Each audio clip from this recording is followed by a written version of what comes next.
ആദ്യം ഒരുപാട് കളിയാക്കലുകൾ നേരിടേണ്ടി വന്നു. പിന്നീട് എല്ലാവരെയും കൊണ്ട് കൈയടിപ്പിച്ച ഒരു മുതലാണ് കോഴിക്കോടിന്റെ സ്വന്തം മുത്തായിട്ടുള്ള ദാസേട്ടൻ Kozhikode. Welcome to the show.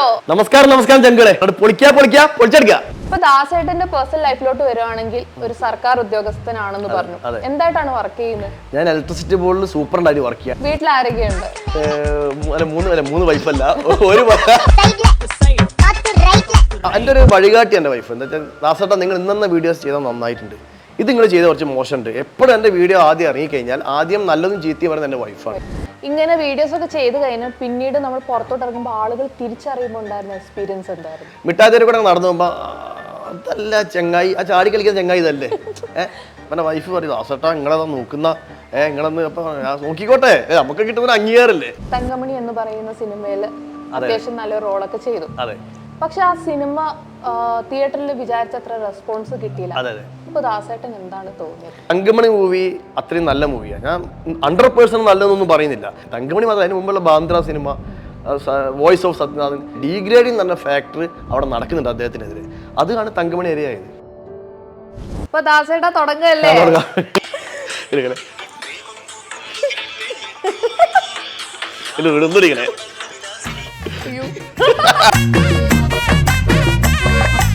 Akhil Marar എന്ന് പറയുന്ന വ്യക്തിയെ പറ്റി എന്താണ് അഭിപ്രായം? അഖിൽമാരാർ എന്ന വ്യക്തി ശരിക്കും സ്ട്രഗിൾ ചെയ്ത് വന്ന ഒരാളാണ്. ഒരു മനുഷ്യൻ മനസ്സ് തോന്നിയാൽ പുള്ളി ഡയറക്റ്റ് പറയും. ആസ് എ ഹ്യൂമൻ ബീങ് എനിക്ക് അയാളെ ഭയങ്കര ഇഷ്ടം. നമസ്കാരം, ഞാൻ ഷാലു. ഫൺ വിത്ത് സ്റ്റാർസിന്റെ പുതിയ എപ്പിസോഡിലേക്ക് എല്ലാവർക്കും സ്വാഗതം. ഇന്ന് എന്റെ കൂടെയുള്ളത് ആദ്യം ഒരുപാട് കളിയാക്കലുകൾ നേരിടേണ്ടി വന്നു. പിന്നീട് എല്ലാവരെയും കൊണ്ട് കൈയടിപ്പിച്ച ഒരു മുതലാണ് കോഴിക്കോടിന്റെ സ്വന്തം മുത്തായിട്ടുള്ള ദാസേട്ടൻ Kozhikode. Welcome to the show. നമസ്കാരം. നമുക്ക് ഈ നമസ്കാരമല്ല ദാസേട്ട വേണ്ടത്. ദാസേട്ടൻ എപ്പോഴും പറയുന്ന ആ നമസ്കാരമില്ല, അതാണ് വേണ്ടത്. നമസ്കാരം നമസ്കാരം ചങ്കളെ. ദാസേട്ടൻ കോഴിക്കോട് പൊളിച്ചെടുക്കുക. ഓ അടിപൊളി. അത് ഭയങ്കര വൈബ്രന്റ് ആയിട്ടുള്ള ഒരു പേഴ്സണാലിറ്റി ആണ്. ഈ റിയൽ ലൈഫിലും വേറെ വേറെ എന്ന് പറയുന്നുണ്ട്. ദാസേട്ടൻ അങ്ങനെയാണോ? ഒരിക്കലല്ല. ഞാൻ റിയൽ ലൈഫിൽ എന്താണോ അത് തന്നെയാണ് ശരിക്കുള്ള ലൈഫിൽ. അല്ല സോറി, റിയൽ ലൈഫിലുള്ള ആൾ തന്നെയാണ് അഭിനയിക്കുന്ന സമയത്ത്. അതിനൊരു മാറ്റമില്ല. ഇല്ല. ഓക്കെ. ഇപ്പം തുടക്കത്തിൽ ഞാൻ പറഞ്ഞതുപോലെ കളിയാക്കലുകൾ ആദ്യം നേരിടേണ്ടി വന്നു. ഇപ്പം സിനിമയിലൊക്കെ കേറി സാക്ഷാൽ ജനപ്രിയ നായകൻ ദിലീപേട്ടന്റെ കൂടെ വരെ അഭിനയിച്ചു. ഓക്കെ. തുടക്കം എന്ന് പറയുന്ന മൂവി നല്ല സമയം. പിന്നീട് അങ്ങോട്ട് നല്ല സമയമാണ്. എങ്ങനെയുണ്ടായിരുന്നു മൂവീസിൽ അഭിനയിച്ച എക്സ്പീരിയൻസ് ഒക്കെ? അതായത് ഞാൻ സോഷ്യൽ മീഡിയയിൽ ഞാനും അതുപോലെ തന്നെ പാലാ സജിയേട്ടനും ഇപ്പോഴല്ല, ഒരു 2 വർഷം മുമ്പ് ഏകദേശം ഞങ്ങളാണ് ആ സമയത്ത് നല്ല രീതിയിലൊക്കെ വെറൈറ്റി ടൈപ്പ് വീഡിയോസ്, ആൾക്കാർക്ക് ചിരിക്കാനുള്ള വക ഉണ്ടാക്കുന്ന വീഡിയോസ് ഒക്കെ ചെയ്തത്. അങ്ങനെ നമ്മൾ ഒമർലുലു ഡയറക്ടർ ഒരു ഗൾഫ് ഷോയ്ക്ക് പോയ സമയത്ത് അവിടെ FM ഇന്റർവ്യൂവിൽ പുള്ളി പങ്കെടുത്ത സമയത്ത് പുള്ളിനോട് ചോദിച്ചു താങ്കൾക്ക് ഇഷ്ടപ്പെടുന്ന സോഷ്യൽ മീഡിയ ഇൻഫ്ലുവൻസേഴ്സ് ആരൊക്കെയാന്നുള്ളത്. അങ്ങനെ പുള്ളി സജസ്റ്റ് ചെയ്ത 2 പേരുകളാണ് ഞാനും പാലാ സജിയേട്ടനും. അപ്പം ഇങ്ങനെ എനിക്കൊരാൾ വിവരം തന്നു, ദാസേട്ടാ ഇങ്ങനെ പുള്ളി നിങ്ങളെ പറ്റി പറഞ്ഞിട്ടുണ്ട്. ഞാൻ പുള്ളിക്ക് മെസ്സേജ് അയച്ചു. വലിയ സന്തോഷം സാർ. കാരണം എൻ്റെ അടുത്ത പടത്തിൽ നിങ്ങൾക്കൊരു കഥാപാത്രമുണ്ട്. അദ്ദേഹം അത് തീർച്ചയായും വാക്ക് പാലിച്ചു. അങ്ങനെ നല്ല സമയത്തിൽ എനിക്കൊരു കഥാപാത്രം കിട്ടി, പാലാ സജിയേട്ടൻ ഒരു കഥാപാത്രം കിട്ടി. അവിടെ നിന്നായിരുന്നു തുടക്കം. അതിനുശേഷം അൺഎക്സ്പെക്റ്റഡ് ആയിട്ട് ദിലീപേട്ടന്റെ കൂടെയൊക്കെ അഭിനയിക്കുന്നു. അത് ഭയങ്കര എക്സ്പീരിയൻസ് ആണല്ലേ. അപ്പൊ ഞാൻ ചോദിക്കുന്നത് ലൈക്ക് എങ്ങനെയാണ് ഇതിലോട്ടുള്ള തുടക്കം? അതായത് റിയൽ ലൈഫിൽ ഇങ്ങനെയാണെന്ന് പറഞ്ഞു. അപ്പൊ ആളുകളെയും ചിരിപ്പിക്കണം എന്നുള്ള ഒരു കോൺസെപ്റ്റില് എപ്പോഴാണ് എത്തിച്ചേർന്നത്?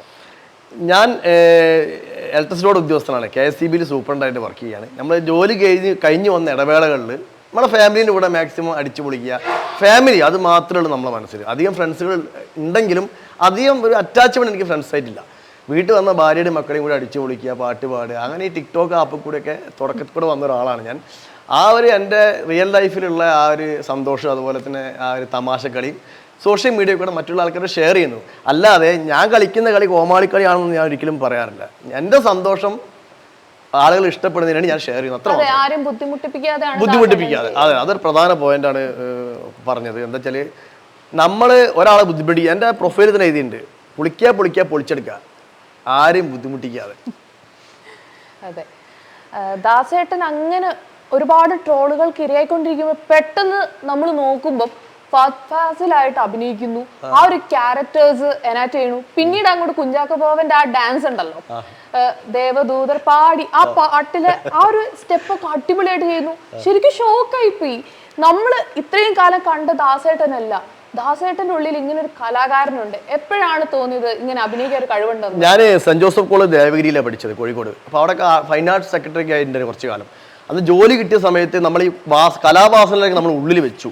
പിന്നെ ജോലിയിൽ കോൺസെൻട്രേറ്റ് ചെയ്തു. പിന്നെ ഞാൻ നേരത്തെ പറഞ്ഞ ഈ ആപ്പുകളൊക്കെ വന്ന സമയത്ത്, ടിക്ടോക്ക്, മോജ്, ഇപ്പോൾ റീൽസൊക്കെ വന്ന സമയത്ത് നമ്മൾ ഈ കലാവാസനകൾ ഈ 30 സെക്കൻഡായിട്ടും 40 സെക്കൻഡായിട്ട് നമ്മൾ പുറത്തേക്ക് എടുക്കാൻ തുടങ്ങി. അങ്ങനെ ഇരിക്കുകയാണ് എൻ്റെ കുറച്ച് സുഹൃത്തുക്കൾ എന്നോട് പറഞ്ഞത്, ദാസേട്ടൻ നിങ്ങൾ തമാശ കാര്യങ്ങളൊക്കെ ചെയ്യുന്നുണ്ട്, പക്ഷെ സീരിയസ് ആയ കുറച്ച് കാര്യങ്ങൾ നിങ്ങൾക്ക് ചെയ്യാൻ പറ്റും. അങ്ങനെയാണ് നമ്മളെ ഫഹദ് ബ്രോയുടെ മാലിക് എന്ന സിനിമ, അന്ന് OTT റിലീസാണ് മാലിക്. അതിലെ ഒരു 4-5 സീക്വൻസുകൾ ഞാൻ ചെയ്തു. ദൈവം സഹായിച്ചിട്ട് കുറെ ആൾക്കാരുണ്ട് ഫഹദിന്റെ കട്ടൊക്കെ ഉണ്ടെന്ന് പറഞ്ഞു. അത് ഞാൻ ഭയങ്കരമായിട്ട് ഞെട്ടിപ്പോയി. കാരണം നമ്മൾ ഇത്രയും കാലം കണ്ട ഒരാളല്ല, പെട്ടെന്ന് അങ്ങോട്ട് ചേഞ്ച്. അങ്ങനെ മാലിക്കിലെ സീനുകൾ ചെയ്തു. പിന്നെ നമ്മളെ അന്ന് ചാക്കോച്ചന്റെയും അതുപോലെ തന്നെ പൃഥ്വിരാജിന്റെയും നമ്മളെ ബിജു മേനോന്റെയും പടമില്ല അയ്യപ്പനും കോശി, അത് ഇറങ്ങിയ സമയമായിരുന്നു. അതിലെ കുറച്ച് സീക്വൻസുകൾ ചെയ്തു. അപ്പോൾ ആളുകൾ എന്നെ നെഗറ്റീവ് ആയി കളിയാക്കുന്ന ആളുകൾ തന്നെ അംഗീകരിക്കാൻ തുടങ്ങി. എന്നെ സംബന്ധിച്ച് എൻ്റെ ജീവിതത്തിൽ വലിയൊരു മാറ്റമാണ്, turning point of my life. നമ്മൾ നല്ല നല്ല വീഡിയോസ് ചെയ്യുന്ന സമയത്ത് കളിയാക്കപ്പെടുന്ന ആളുകൾ അംഗീകരിക്കാൻ തുടങ്ങി. അങ്ങനെ ഞാൻ നല്ല നല്ല വീഡിയോസ് ചെയ്യാൻ തുടങ്ങി.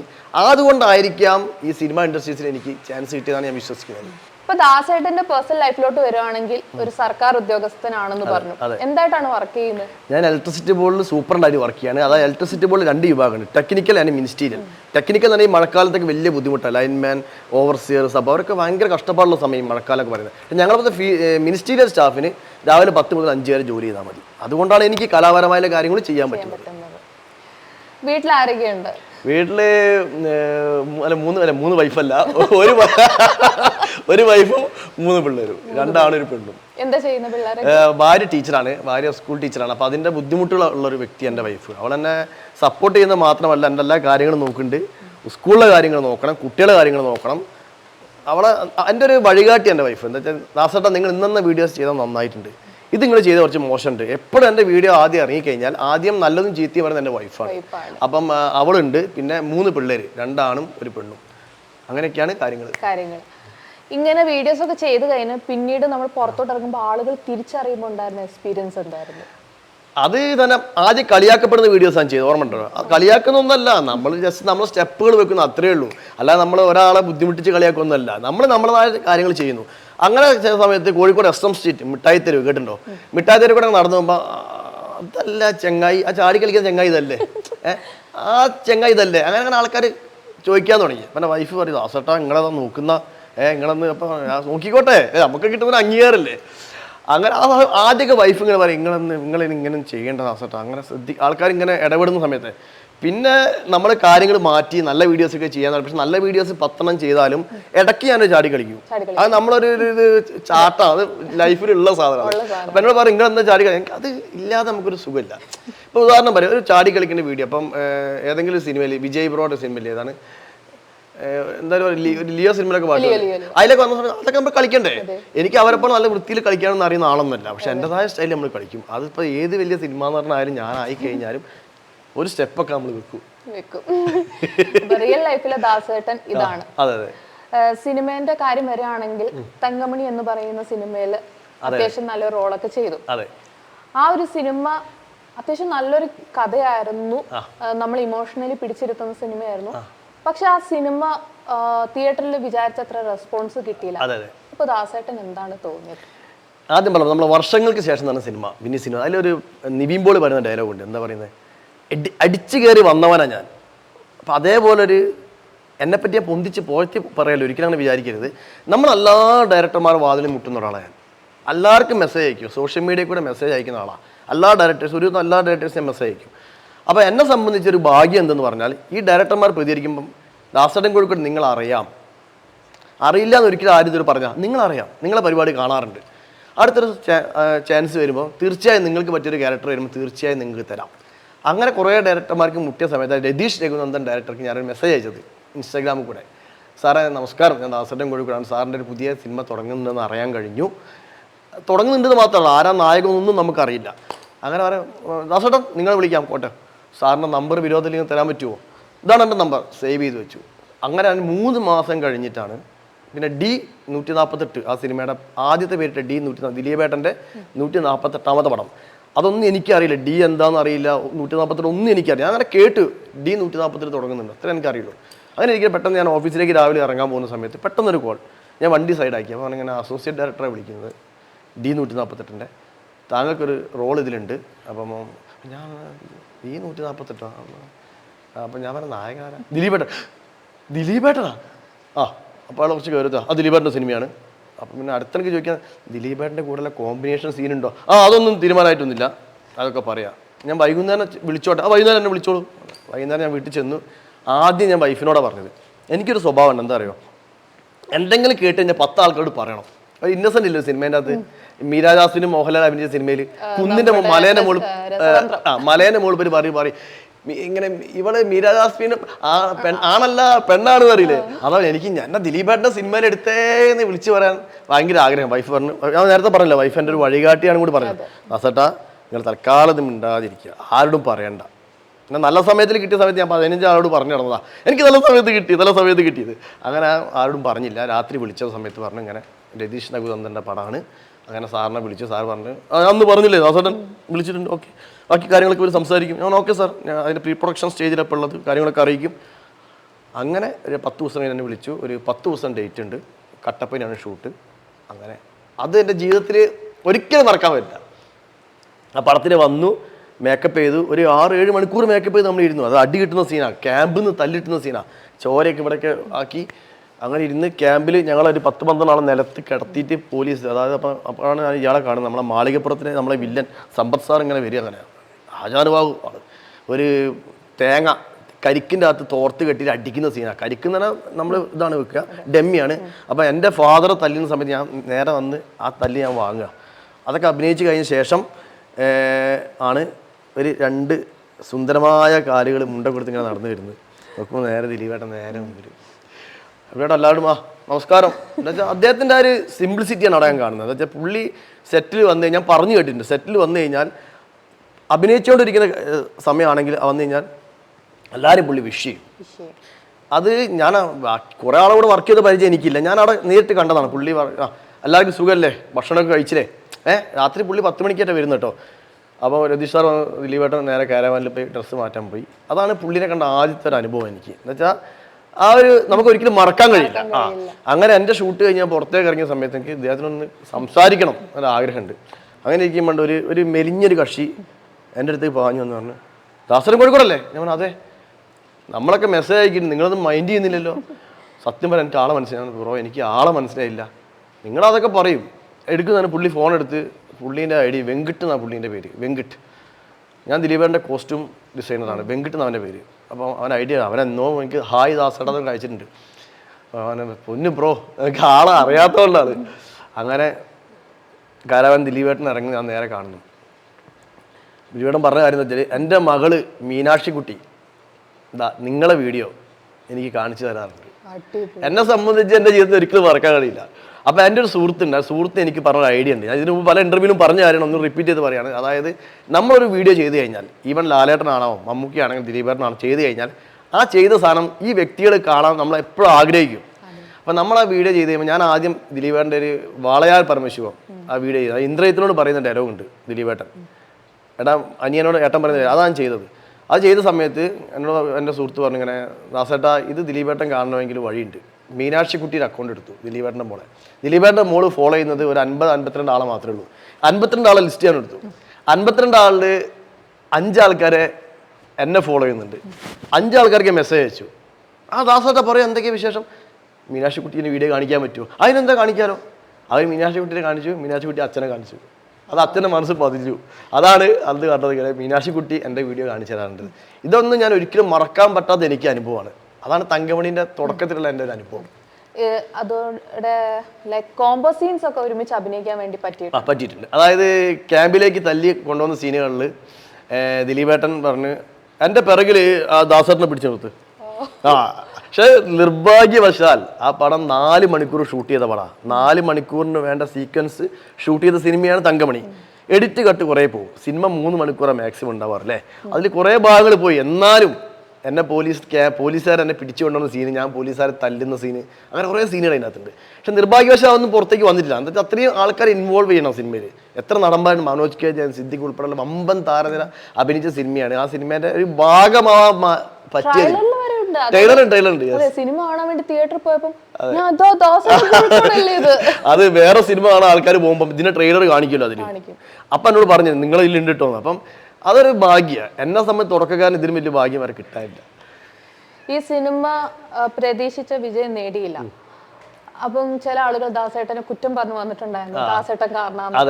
എന്താണ് അതിനെപ്പറ്റി? അതായത് നമ്മൾ എപ്പോഴും സെൽഫ് പ്രൊമോഷൻ, ഞാൻ നേരത്തെ പറഞ്ഞല്ലോ, നമ്മൾ ഒറ്റയ്ക്ക് കയറി വന്ന ആളാണ്. നമ്മൾ ആരും പ്രൊമോട്ട് ചെയ്യും, നമ്മൾ സെൽഫ് പ്രൊമോഷനാണ്. ദിലീപേറിന്റെ കൂടെ അഭിനയിക്കാൻ പറ്റിയ തങ്കമണി തന്നെ എന്നെ സംബന്ധിച്ച് വലിയൊരു കാര്യമാണ്. അപ്പം ഞാൻ തീർച്ചയായും സെൽഫ് പ്രൊമോഷൻ ചെയ്യില്ലേ? ദിലീപേറിന്റെ കൂടെയുള്ള എന്തെങ്കിലും ഷോട്ടുകളൊക്കെ ഞാനൊന്ന് ചെറുതാക്കി എടുത്ത് സോഷ്യൽ മീഡിയ പോസ്റ്റ് ചെയ്യും. സിനിമ ഇറങ്ങുന്നതിന് മുമ്പാണ് ദിലീപേറിന്റെ കൂടെ വരുന്നുണ്ട്, എല്ലാവരും കാണണം, അങ്ങനെ പ്രൊമോട്ട് ചെയ്ത ആളാണ് ഞാൻ. തങ്കമണി എന്ന സിനിമയ്ക്ക് സോഷ്യൽ മീഡിയയിൽ ഏറ്റവും കൂടുതൽ പ്രൊമോഷൻ കൊടുത്ത് ഒരു വ്യക്തിയിൽ, കുറേ വ്യക്തികൾ അതിലൊരാളാണ് ഞാൻ. അപ്പോൾ ആളുകൾ വിചാരിക്കും എന്താ, തീർച്ചയായും ഈ തങ്കമണി സിനിമ ദാസേട്ടൻ കോഴിക്കോട്, ദിലീപേട്ടൻ കഴിഞ്ഞ അടുത്താണ് ദാസേട്ടൻ കോഴിക്കോട്, അത് ആൾക്കാർ തെറ്റിദ്ധരിക്കും. അത് എൻ്റെ കുഴപ്പമില്ല, ഞാനൊരു സോഷ്യൽ മീഡിയ ഇൻഫ്ലുവൻസ് ആണ്, എനിക്ക് അത്യാവശ്യം ഫോളോവേഴ്സ് ഉണ്ട്, അതുകൊണ്ട് നമ്മൾ ഷെയർ ചെയ്യും. അങ്ങനെ പടം ഡൗൺ ആയ സമയത്ത് ദിലീപേറിന്റെ വിഷയങ്ങളാണ്. ദിലീപേറിനെ ഡിഗ്രേഡ് ചെയ്യുന്ന ഒരു വിഭാഗം ഉണ്ടെന്നാണ് ഞാൻ മനസ്സിലാക്കുന്നത്. ഈ ഒരു മൂവി ഫെയിലർ ആകാൻ കാരണം ദിലീപേട്ടനെ ഡിഗ്രേഡ് ചെയ്യാനുള്ള ചില ആളുകൾ ഉള്ളത് കൊണ്ടാണ്. തീർച്ചയായും തങ്കമണി മൂവി അത്രയും നല്ല മൂവിയാണ്. ഞാൻ 100% നല്ലതെന്നൊന്നും പറയുന്നില്ല. നല്ല രീതിയിൽ ദിലീപേട്ടൻ ഇമോഷൻ സീക്വൻസ് അഭിനയിച്ച സിനിമയാണ് തങ്കമണി. അത് ഒരിക്കലും നിഷേധിക്കാൻ കഴിയില്ല. ആ മനുഷ്യൻ അത്രയും കഷ്ടപ്പെട്ട് അഭിനയിച്ച് നേരിട്ട് ഞാൻ കണ്ടതാണ്. പക്ഷേ പുള്ളിക്കെതിരെ ഡിഗ്രേഡ് ചെയ്യാൻ കുറേ ആൾക്കാർ മെനക്കെടുന്നുണ്ട്. അത് ഒരു തങ്കമണി മാത്രം, അതിന് മുമ്പുള്ള Bandra cinema, voice of Sathyanathan, ദിലീപേട്ടൻ അടുത്ത കാലത്ത് ഇറങ്ങിയ പടങ്ങളൊക്കെ നല്ലതാണോ ചീത്തയാണുള്ള വേറെ വശം, അത് സിനിമാ നിരൂപകർ പറയും. പക്ഷേ ഡീഗ്രേഡിങ് തന്നെ ഫാക്ടർ അവിടെ നടക്കുന്നുണ്ട് അദ്ദേഹത്തിനെതിരെ. അതാണ് തങ്കമണി ഇരയായത്, യാതൊരു സംശയമില്ലാത്ത കാര്യമാണ്. പക്ഷെ അതിൽ അഭിനയിച്ച ആളെ എനിക്ക് അഭിമാനമുണ്ട്. പക്ഷേ തങ്കമണീൻ്റെ ഇപ്പം കാര്യം പറഞ്ഞ് ഇപ്പോഴും ആൾക്കാർ എന്നെ ക്രൂശിക്കുന്നുണ്ട്, കളിയാക്കുന്നുണ്ട്. ഇയാൾ എന്താ തങ്കമണിയിൽ? ഒരു പ്രമുഖനായ ഒരു സിനിമാ നിരൂപകൻ പറഞ്ഞാ ദാസേട്ടൻ ഇക്കിളിയാക്കുക എന്നാണ് പറഞ്ഞത്. ഏത് ഫൈറ്റ് സീക്വൻസിൽ ദാസേട്ടൻ കോഴിക്കോട് ഇക്കിളിയാക്കുകയാണ്. പക്ഷേ അതൊക്കെ ഞാനൊരു ഫണ്ണി ആയിട്ട് എടുക്കുന്നില്ല. പക്ഷെ എന്നെ സംബന്ധിച്ച് എൻ്റെ ജീവിതത്തിൽ ഒരിക്കലും മറക്കാൻ പറ്റാത്ത സിനിമയാണ് തങ്കമണി, ലൊക്കേഷനും. അറിഞ്ഞത് വളരെ സന്തോഷം. റിയൽ ലൈഫിൽ ഇങ്ങനെ കമന്റ്സ് ഒക്കെ വരാറുണ്ടെന്ന് പറഞ്ഞു. ഇങ്ങനത്തെ കമന്റ്സ് വരുമ്പോൾ ദാസേട്ടന് വിഷമം തോന്നാറുണ്ടോ? തുടക്കകാലത്ത് ഞാൻ പറഞ്ഞല്ലോ, കളിയാക്കുന്ന കമന്റ്സിൽ വന്നാൽ ഞാൻ സ്നേഹപൂർവ്വം കാണുന്ന ആളാണ്. പക്ഷേ ഈ തങ്കമണീൻ്റെ ചില കമന്റ്സുകൾ നമുക്ക് ശരിക്കും വിഷമം വന്നു. നമ്മളെ ചെയ്യുന്നത് നമ്മൾ അത്രയും, എനിക്ക് തോന്നുന്നു 10 ദിവസം ആ സെറ്റിൽ ആ ഇട്ട ലുങ്കി, 4 ദിവസം അയച്ചിട്ട ലുങ്കി, പിന്നെ തിരുമ്പാനൊന്നും കഴിയില്ലല്ലോ ഫൈറ്റ് സീക്വൻസ് എടുക്കാൻ വേണ്ടിയിട്ട്. അതേ ലുങ്കി അതേ ഷർട്ടും, അതായത് 4 ദിവസം 5 ദിവസമൊക്കെ അതേ സെയിം കോസ്റ്റ്യൂം ഇട്ടിട്ടുണ്ട്. ഞാനല്ല, കുറേ ആൾക്കാർ ചെയ്തിട്ടുണ്ട്. അപ്പോൾ അത്രയും എഫേർട്ട് എടുത്ത് ചെയ്ത സാധനത്തിന് സിനിമ വിജയം പരാജയം ഒക്കെ അതിൻ്റെ ഘടകങ്ങൾ പലതുണ്ട്, അതിലേക്കൊന്നും നമ്മൾ കടക്കുന്നില്ല. പക്ഷേ നമ്മളെപ്പോലത്തെ തുടക്കക്കാരന് ഇത്രയും സപ്പോർട്ട് ചെയ്യുന്ന നമ്മളെ കുറച്ച് ചങ്കുകളൊക്കെ, അത് ആ രീതിയിലേക്ക് നമ്മൾ പറയുമ്പോൾ തീർച്ചയായും വിഷമമുണ്ട്. അത് വിഷമം എന്നുള്ള സാധനം ദാസേട്ടൻ കോഴിക്കോട് വന്നത് ആ തങ്കമണീൻ്റെ ചില നെഗറ്റീവ് കമൻറ്റുകൾ ഞാൻ എന്താ പറയുക ആ സിനിമയിൽ അഭിനയിച്ചുകൊണ്ട് എന്നൊക്കെ രീതിയിലേക്ക് പറയുന്ന സമയത്ത് നമുക്ക് ഭയങ്കര വിഷമമുണ്ട്. പക്ഷെ അതൊന്നും ഒരു വിഷയമല്ലേ, ഇതൊന്നും ഇവിടെ ഇല്ല, ആ അവിടത്തോട് പോവും. അടുത്ത സിനിമ അത്രയേ ഉള്ളൂ. ഇനിയിപ്പോൾ ഏതാണ് അടുത്ത സിനിമ? അടുത്ത സിനിമ എനിക്ക് ഒമർ ലുലു ഒക്കെ കഴിഞ്ഞ ശേഷം എനിക്ക് സിനിമ ഇൻഡസ്ട്രിയിൽ കിട്ടിയ നല്ലൊരു സുഹൃത്താണ് ബിബിൻ ജോർജ്. ഒരിക്കലും അദ്ദേഹത്തെ മറക്കാൻ കഴിയില്ല. അദ്ദേഹത്തിൻ്റെ വെടിക്കെട്ട് തന്നെ മൂവി പ്രൊമോഷൻ കോഴിക്കോട്, ആ സിനിമയിൽ അഭിനയിച്ചിട്ടില്ല. ആ മൂവീൻ്റെ സമയത്ത് അദ്ദേഹം കോഴിക്കോട് വന്ന സമയത്ത് ഞങ്ങൾ കണ്ടിരുന്നു, സംസാരിച്ചിരുന്നു. പക്ഷേ 2 കോളേജുകളിൽ ഞങ്ങൾ ഒരുമിച്ച് പോയി കോഴിക്കോട്. നല്ല രീതിയിൽ വെടിക്കെട്ടിന് പ്രൊമോഷൻ കൊടുക്കാൻ എനിക്ക് കോഴിക്കോട് സാധിച്ചു. കാരണം ഞാൻ പ്രൊമോഷൻ കൊടുക്കുന്ന കാരണം എന്താ, ഒരിക്കലും പേയ്മെൻറ്റ് ഞാൻ വാങ്ങാറേ ഇല്ല. സിനിമ പ്രൊമോഷൻ ഞാൻ ഒരിക്കലും പേയ്മെൻറ്റ് വാങ്ങാറില്ല. എന്താ വെച്ചാൽ എനിക്കത് ഇഷ്ടമല്ല. എനിക്ക് അവരടുത്ത സിനിമയിൽ നമുക്കൊരു മികച്ചൊരു വേഷം. ദാസേട്ടൻ ഇനി ഏതാണ് അടുത്ത സിനിമ? ഞാൻ പറഞ്ഞു എനിക്ക് ഫിലിം ഇൻഡസ്ട്രിയിൽ കിട്ടിയ നല്ല സുഹൃത്താണ് ബിബിൻ ജോർജ്. ഞാൻ പറഞ്ഞു അദ്ദേഹത്തിന് പ്രൊമോഷൻ കൊടുത്ത കാര്യം സംസാരിച്ചു വെടിക്കെട്ടിൻ്റെ കാര്യത്തിൽ. അപ്പം അദ്ദേഹത്തിൻ്റെ ഒരു നായകനായ സിനിമ, അതിൻ്റെ പേര് ആരാധകരെ ശാന്തരാകൂ എന്നാണ് തൽക്കാലത്തെ പേരിട്ടത്, ശരിക്കുള്ള പേരല്ല എന്നാണ് അവർ പറഞ്ഞത്. ആ ഒരു ഇടുക്കി രാജാക്കാട്ട്. അപ്പം ബിബിൻ ജോർജ്, വിഷ്ണു ഉണ്ണികൃഷ്ണൻ, ഈ 2 വ്യക്തികളെ കൂടെ എനിക്ക് അഭിനയിക്കാൻ പറ്റി. അതെൻ്റെ ജീവിതത്തിൽ 2ാമത് സന്തോഷമുള്ള സാധനം. ദിലീപേറിൻ്റെ കൂടെ അഭിനയിച്ച പോലെ തന്നെ. എന്നുവെച്ചാൽ സിനിമ ഇൻഡസ്ട്രിയിൽ നടന്മാരല്ല ഇവർ, നടന്മാർ മാത്രമല്ല ഇവർ, സ്ക്രിപ്റ്റ് റൈറ്റേഴ്സാണ്. നമ്പർ 1 അല്ലേ, നമ്മളെ പ്രധാനപ്പെട്ട അറിയോ, സഹോ, പിന്നെ പങ്കാളി, അമർ അക്ബർ എന്ന ഇത്തരം വാക്കുകളൊക്കെ ഇപ്പോഴത്തെ ചെറുപ്പക്കാരെ സ്വാധീനിക്കാൻ പറ്റി ഇത്തരം വാക്കുകളൊക്കെ കൊണ്ടുപോകുന്ന 2 വ്യക്തികളാണ് ഈ 2 പേരും. അപ്പം രണ്ടുപേരെ കൂടെ എനിക്ക് അഭിനയിക്കാൻ പറ്റി. ആ സിനിമയാണ് ഇനി ഓണത്തിന് റിലീസാണെന്ന് എനിക്ക് മനസ്സിലാക്കാൻ സാധിച്ചത്. 2-3 സീനിലൊക്കെ ഉണ്ട്. അപ്പം അതൊരു സന്തോഷമുള്ള ഘടകമാണ്. നല്ല കാര്യം. ഇനിയും നല്ല നല്ല സിനിമകൾ കിട്ടട്ടെ, ഇനി ഉയർച്ചയിലെത്തട്ടെ. കുണ്ടന്നൂരിലെ കുൽസിത ലഹളം കൂടി ഇറങ്ങാണ്ട് സിനിമ. ലുക്കുമാല അവറാൻ ഗസ്റ്റ് റോൾ അഭിനയിച്ച സിനിമ കുണ്ടന്നൂരിലെ കുൽസിത ലഹള. ആ പേരെന്നെ ഒരു ഫേമസ് പേരാണ്. കോഴിക്കോട് അത്തോളി ഷൂട്ട് ചെയ്തത്. ഒരു കൂട്ടം ചെറുപ്പക്കാരെ എന്താ പറയുക പ്രയത്നമാണ് ആ സിനിമ. ആ സിനിമ ഈ ജൂലൈ മാസം തന്നെ റിലീസ് ചെയ്യും. ഈ 2 സിനിമകളാണ് ഇനി വരാനുള്ളത്. അതെ. അപ്പൊ ദാസേട്ടൻ ഇനി ഞങ്ങൾക്ക് ബിഗ് സ്ക്രീനിൽ കാണാൻ സാധിക്കട്ടെ എന്ന് തന്നെ ആശംസിക്കുന്നു. നമുക്കിനി വേറെ ടോക്കിലേക്ക് വരികയാണെങ്കിൽ ബിഗ് ബോസ് പ്രോഗ്രാംസ് ഒക്കെ കാണാറുണ്ടോ? കാണാറുണ്ട്. ഈ ഒരു സീസണിലെ ഏറ്റവും ഫേവറേറ്റ് കണ്ടസ്റ്റന്റ് ആരായിരുന്നു? ഈ സീസണിൽ ബിഗ് ബോസ് സീസണിൽ കയറിയ 2 വ്യക്തികളെ എനിക്ക് നേരിട്ട് പരിചയമുണ്ട്. ഒന്ന് ജിൻഡോ, രണ്ടാമത് നമ്മളെ സീക്രട്ട് ഏജന്റ് സായി. ഈ 2 വ്യക്തികളായിട്ട് നല്ല ബന്ധമാണ്. അപ്പം ഞാൻ എറണാകുളത്ത് വരുന്ന സമയത്തൊക്കെ ജിൻഡോനെ ഇടയ്ക്ക് കാണാറുണ്ട്. പുള്ളിയുടെ ജിമ്മിൽ പോയിട്ട് ഞാൻ 1-2 പ്രാവശ്യമൊക്കെ ഞാൻ ബോഡി ബിൽഡിങ് ഇതൊക്കെ ചെയ്യാനൊക്കെ പോയതാണ്. അപ്പോൾ ജിൻഡോ എനിക്ക് നല്ല ബന്ധമുണ്ട്, സായിനും ബന്ധമുണ്ട്. അപ്പം ജിൻഡോ കപ്പടിച്ചു എന്നാൽ വലിയ സന്തോഷം. എന്താ വെച്ചാൽ ജിൻഡോ നിഷ്കളങ്കനാണ്. അതിൽ ജിൻഡോ നിഷ്കളങ്കനാണ്. ജിൻഡോ ഞാൻ റിയൽ ലൈഫിൽ ദാസേട്ടൻ എന്താ ചോദിച്ചത് അതേപോലെ തന്നെ ശരിക്കുള്ള ലൈഫിലും അതിൽ അഭിനയിച്ച ജിൻഡോ തന്നെയാണ്. സെയിം ക്യാരക്ടറാണ് പുള്ളിയുടെ. പുള്ളി ഭയങ്കര നിഷ്കളങ്കനാണ്. ആ രീതിയിൽ പുള്ളിയുടെ മസിലും കാര്യങ്ങളൊക്കെ ഉണ്ട്. എന്നാലും അങ്ങനെ ഒരു എന്താ പറയുക അങ്ങനെയുള്ള ആളോ ലങ്കാപതി രാവണം എന്നൊക്കെ പറഞ്ഞാൽ അങ്ങനത്തെ ഒരാളൊന്നല്ല പുള്ളി. പുള്ളി വളരെ നിഷ്കളങ്കനാണ്. എന്താണ് യഥാർത്ഥത്തിൽ ജിൻഡോ അതിൻ്റെ ജിൻഡോ അവിടെ അഭിനയിച്ചത്. ജിൻഡോ പ്രേക്ഷകരെ പ്രീതി കൂട്ടാൻ വേണ്ടി അഭിനയിച്ച ഒന്നല്ല. പുള്ളിയുടെ റിയൽ ലൈഫാണ് പുള്ളി അവിടെയും കൊണ്ടുവന്നത്. അപ്പം പേഴ്സണലി അറിയാം ജിൻഡോനെ അറിയാം. ഇഷ്ടമുള്ള ആളും ജിൻഡോ ആണ്. ഇഷ്ടമുള്ള ആളെ ജിൻഡോ ആണ്. സായിന് ഇഷ്ടമാണ്. പിന്നെ നന്ദന എനിക്ക് ഇഷ്ടമുള്ള കുട്ടിയാണ്. അറിയാം, നന്ദനെ അറിയാം. പിന്നെ ബാക്കി ജാസ്മിൻ ഗബ്രീനൊക്കെ ഞാൻ അവിടെ വന്ന ശേഷമാണ് കാണുന്നത്. കൂടുതൽ എനിക്കറിയില്ല. പിന്നെ വേറെ ചങ്ങായില്ലേ മൂക്കിനടിച്ചിട്ട് റോക്കി, അവരൊരു അടിപൊളി ക്യാരക്ടറാട്ടോ. ഇപ്പൊ കുറെ വീഡിയോസ് ഒക്കെ കാണുന്നുണ്ട്. റോക്കി അങ്ങനെയാണ്, റോക്കി ഇങ്ങനെയാണ് പറഞ്ഞിട്ട്. നല്ല കാര്യം. സെൽഫ് പ്രൊമോഷൻ എപ്പോഴും നല്ല കാര്യം തന്നെയാണ്. ഇനി ഈ സീസണിൽ നമുക്ക് ദാസേട്ടനെ പ്രതീക്ഷിക്കാവോ? എന്നെ വിളിച്ചാൽ ഞാൻ പോകും. നമുക്കങ്ങനെ മടിയൊന്നുമില്ല. ബിഗ് ബോസിൽ പോയി കഴിഞ്ഞാൽ കുറച്ച് കാര്യങ്ങളൊക്കെ ചെയ്യാമെന്ന് എനിക്കൊരു ആഗ്രഹമുണ്ട്. എന്താണ് ദാസേട്ടൻ, ഇപ്പോൾ റിയൽ ലൈഫ് ദാസേട്ടൻ തന്നെയാണ് ബിഗ് ബോസിൽ ദാസേട്ടൻ എന്നൊക്കെ പറഞ്ഞാൽ വിളിച്ചു കഴിഞ്ഞാൽ ചെയ്യും. അതിനെനിക്ക് യാതൊരു മടിയില്ല. വിളിച്ചു കഴിഞ്ഞാൽ പോകും. ഓഫീസിൽ നിന്ന് ലീവ് എടുത്ത് കഴിഞ്ഞാൽ തീർച്ചയായും പോകും. കുറച്ച് ആൾക്കാരൊക്കെ ഒന്ന് ശരിയായി കൊടുക്കാണ്ട്. ഏതായാലും ബിഗ് ബോസിൽ എത്തുന്നതാണ് എൻ്റെ പ്രതീക്ഷ. വിളിക്കുന്നതാണ് പ്രതീക്ഷിക്കുന്നത്. എന്തായാലും എത്തട്ടെ ദാസേട്ട. അപ്പൊ കുറച്ച് ആളുകൾക്ക് കാണിച്ചു കൊടുക്കണം എന്നൊക്കെ പറഞ്ഞു. അപ്പൊ അതിന്റെ ഇടയിൽ ഓഫീസ് ലീവാക്കുന്ന കാര്യം പറഞ്ഞു. ഓഫീസ് ലീവാക്കുന്ന കാര്യം പറഞ്ഞപ്പോഴാണ് എനിക്കൊരു കാര്യം ഓർമ്മ വന്നത്. ഇപ്പൊ റീസെന്റ് ആയിട്ടൊരു വീഡിയോ ഇറങ്ങിയിട്ടുണ്ടായിരുന്നു. കുറെ സർക്കാർ ഉദ്യോഗസ്ഥരെല്ലാം കൂടി ദേവദൂതൻ സിനിമയിലെ ഒരു പാട്ട് ആ സോങ് വെച്ചിട്ട് എല്ലാരും നല്ല രീതിക്ക് ഭയങ്കര ഒരു പോസിറ്റീവ് വീഡിയോ ആയിരുന്നു. പക്ഷെ ആ വീഡിയോ ചെയ്തതിന് ശേഷം ആ ഉദ്യോഗസ്ഥർക്ക് സസ്പെൻഷൻ കിട്ടിയ സാധനം ഉണ്ടായിരുന്നു. അതിനെ പറ്റി ഇൻഫ്ലുവൻസർ ആയിട്ടുള്ള ദാസേട്ടൻ ഒരു സർക്കാർ ഉദ്യോഗസ്ഥൻ കൂടിയാണ്. എന്താണ് പറയാൻ? അതിൽ തിരുത്തുണ്ട്. സസ്പെൻഷൻ കിട്ടിയിട്ടില്ല.